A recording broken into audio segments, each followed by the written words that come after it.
time. Appreciate it very much. I'd like to just take a moment and recognize the cyclists that are in the audience and thank them for their participation today as well. We appreciate you taking time from your schedule and coming out to show your support.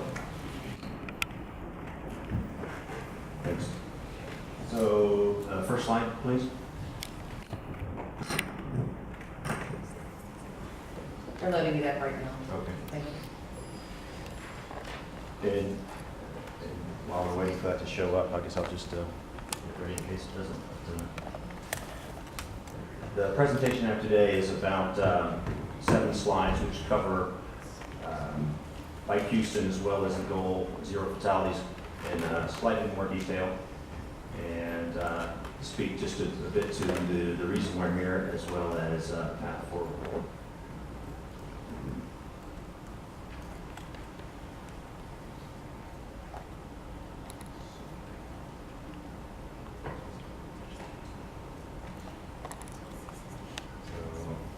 They're having technical difficulties in the back with due to IT updates, system updates. So we're sorry. You want to go ahead and proceed? That's fine. I'm happy to do that. Take a couple minutes and get caught up. Sure. No, I'm happy to do that. So, as was stated, my name is Michael Payne. I'm the executive director of Bike Houston. Bike Houston is a nonprofit organization covering the greater metropolitan Houston area. We represent over the million cyclists that are out there in the city at various times of the year. Our mission is to get more people cycling more safely and in the process to improve the quality of life in our city. We've designed the Goal 0 Fatalities campaign based on the best practices that we found looking around the country and seeing what other cities were doing to address these issues, because this is not a Houston-only issue. All cities around the United States are experiencing large jumps in cycling. Last statistics I saw showed a 60% increase in cyclists since the year 2010. Since the year 2003, so it's a 10-year increase. But the numbers are definitely going up. So before we go into what exactly Goal 0 is about, I think it makes sense just to pause for a moment and say, why are we doing this? What's going on? And we've heard from other cyclists about the fatalities. These fatalities represent extreme tragedies sort of in a broader journey of hope that I think cycling is undergoing in this modern age. The real tragedy, I think, what we do, we don't want to make light of the people who are involved in collisions and killed. And there have been, I think, 5 in the last 90 days in the greater metropolitan area. But I would like to focus really on the impact that 2/3 of our society is facing from inadequate mobility. So we know, and you've seen statistics, 1/3 of our society is overweight, an additional 1/3 is falling in the obese category. These are people, and we as a society are really facing earlier deaths and poor health due to inadequate physical activity. And when you survey the public, you say, what prevents you from getting out and moving around and enjoying life outdoors? There's a big chunk of our society which says, I'm concerned for my safety. I don't want to get on my bicycle and go riding because I don't feel comfortable doing that. 60% of society, if you survey, say, I would consider cycling, but I'm concerned about safety. And really, as leaders of our society, we need to build an environment that people feel comfortable going out and walking in, cycling in, and just being out with their families. And right now, we're not doing that adequately. If we can do that, we will experience major economic benefits as well, and other cities are seeing this around the country. Not only are our healthcare costs crushing our growth and our ability to sort of benefit from a growing business environment, they're also costing us in terms of what we can do to attract top talent and companies to our city. So if you look around the country and you see where corporations are going, they're citing their organizations based on where they think they can hire and recruit people.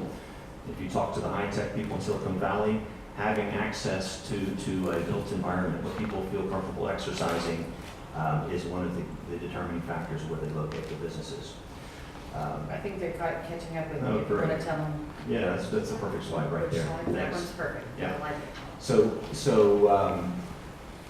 You know, in terms of other benefits, I'm not going to go through all the other benefits today, but congestion, parking, carbon emission reductions, and noise are also benefits that come by having a built environment that works for cyclists as well. So, you know, from our perspective, Houston has what it takes to be a top cycling city in the United States. We have the topography, we have the climate, many months of beautiful weather, we have the space to do this, and if we can manage the results and think about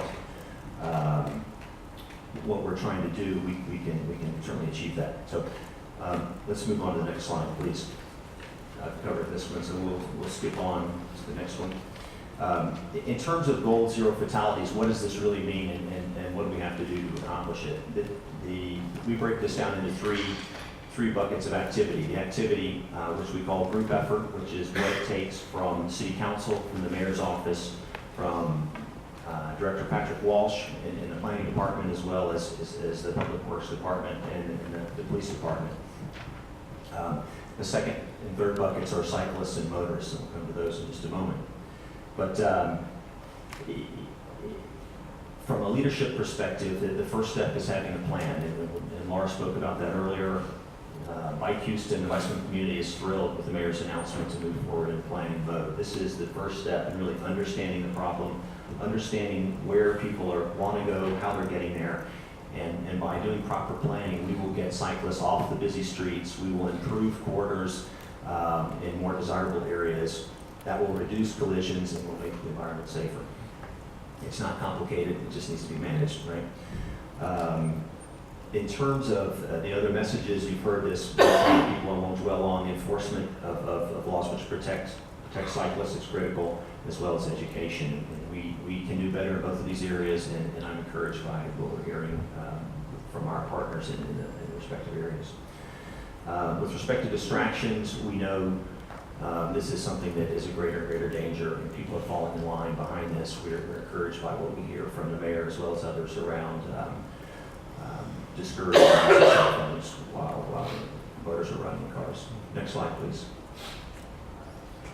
So in terms of drivers, what's happening? Reality is people are going too fast, and people are driving impaired. That's a big part of the accidents. When you look at speeding, an additional 10 miles per hour adds an additional 50 feet per second in terms of what it takes to stop your vehicle if there's something in your way. So small reductions in speed can have big improvements in terms of reaction time and your ability to avoid cyclists. And that's something that we want to look at on the routes that are designated as cycleways. Alcohol, I read a statistic last week that alcohol was involved in 35% of the fatal bicycle collisions and crashes, and that's not just on the part of motorists, it's also on the part of the cyclists. So people need to understand if you're impaired, you're putting yourself at risk, and that's just a bad decision. In terms of the cell phone, that covered that before, and that goes for the motorists as well as the cyclists. In terms of the wide pass, I think we've heard enough on that too. So I'm just going to move on to the next slide and hit on the most important points here. For cyclists, so we've heard about their rights as Councilmember Pennington was asking. They have the right to be on the road. That also brings the responsibility to behave in a manner that is it's consistent with other road users. That means being predictable, making your intentions clear, signaling, those sorts of basic things.